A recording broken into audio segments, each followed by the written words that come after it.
Today I'm going to make bacon cookers. I first start out with 3 pounds of clay pounded on the wheel head on the bat to make it stick, so that as I center it and pull the clay up, it doesn't come loose. So the first step is to center the clay, and the way I do it, there's lots of different ways to go about anything, but I pull it up in a tall cone and then push back down. And that just helps me get it centered a little quicker and easier. It's more about finesse than it is brute strength. Notice I keep my elbows down on my legs. That gives me extra stability. And when I'm doing throwing, and especially if I'm doing really delicate light work that has to be accurate, I'll use my thumb or my fingers to make a bridge from one hand to the other. So I've got elbows on my knees, I make a bridge, and that helps me keep my hands stable and steady. Now what I've done is I've pushed down in the middle, using my middle finger there. I go down to about a little over, probably about 3/8 inch from the bottom, from the bat. And then what I'm doing here is I'm pinching between my inside fingertips and my outside fingertip, making a bulge in the clay, raising up on the bulge, and that's what makes the wall rise. And then I'm going to test, I've got a little mark here, I'm going to test to make sure that's at least 6 inches high. And then I'm going to push it back down just a little bit because it was a touch high, because I want this bacon cooker to fit in even the smallest microwaves. This is a microwave bacon cooker.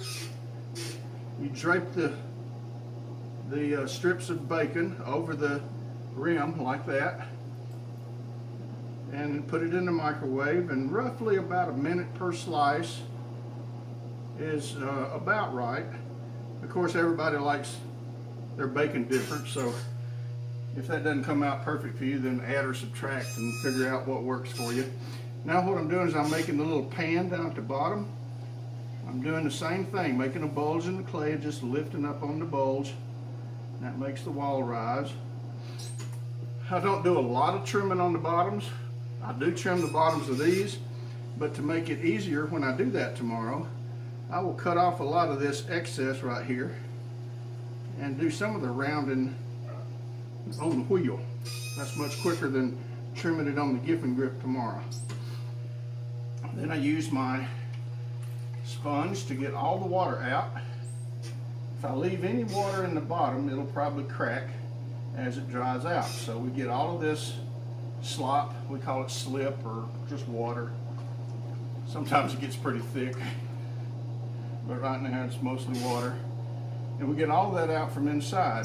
Like I said, if we leave that there, it'll probably crack the bottom of the piece as it dries.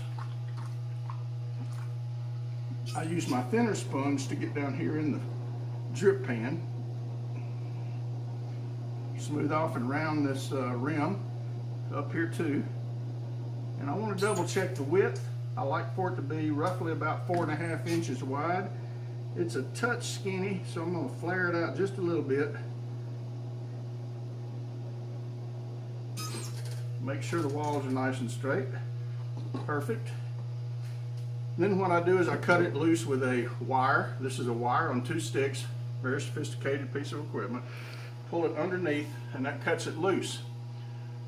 What that does is I could pick it up right now, but I'd squish it out around, but I'll let it dry to leather hard consistency tomorrow, and then it'll just pop loose from the bat. Next is I put a little spout on it. When the grease drips down into the pan or in the tower, you want to be able to pour that out easily, so I put a spout on it. And tomorrow I'll put a handle on it like these up here. I'll get a picture of that. I'll put a handle on it tomorrow, and then when it's almost bone dry, I'll take my drill bit and I'll drill a hole from the outside to the inside of the tower, and that's how the grease that's inside can come out, so that when you tip it and pour it, the grease inside comes into the pan and then out the spout, and you can throw it away, or like we do at home, save it for flavoring up beans or cooking your pancakes or however you want to use it. And that's my bacon cooker.